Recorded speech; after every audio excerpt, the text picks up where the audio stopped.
Today's Toolbox talk is about confined space entry, one of the most hazardous activities on any job site.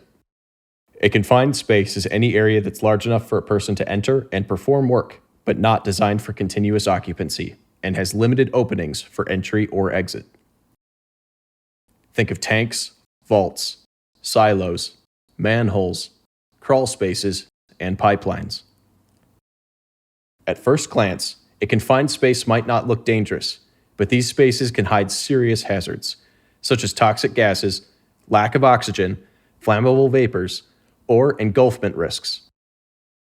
That's why every confined space must be treated with caution and entered only under a proper entry plan. Before anyone enters, a confined spacement assessment must be completed. The space should be identified, labeled, and classified as either non-permit or permit-required confined space. If it's a permit-required confined space, no one enters without a signed permit, a trained attendant, and all required safety controls in place. Atmospheric testing is critical. The air must be tested for oxygen levels, flammable gases, and toxic vapors before entry, and continuously monitored while work is being performed.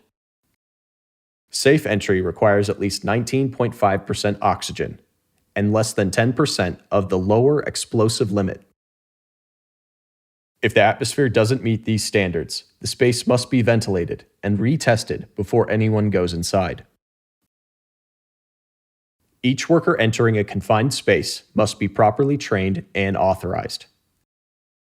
The entry supervisor is responsible for verifying conditions are safe, the permit is complete, and everyone understands their roles. The attendant stays outside the space at all times, monitoring the workers and maintaining communication.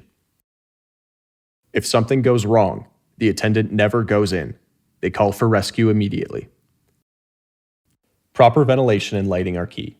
Use explosion-proof lights and ventilation fans to remove harmful gases and bring in fresh air. Always maintain clear access at the entry point. Never block or remove ladders, tripods, or retrieval lines. Workers must wear the appropriate personal protective equipment, which may include gloves, safety glasses, protective clothing, hard hats, or respirators, depending on the hazards identified in the permit. Emergency procedures must always be in place before anyone enters. Rescue personnel should be trained and equipped to perform confined space rescues, not improvised or unplanned.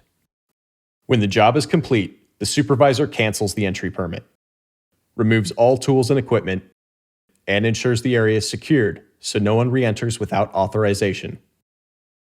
Let's recap. Always identify and assess confined spaces before entry. Never enter without an approved permit if it's a permit-required space. Test and continuously monitor the atmosphere. Maintain communication and have a trained attendant outside. Use proper ventilation, lighting, and PPE. Be ready for emergencies. Never improvise a rescue. Remember, confined spaces don't give second chances.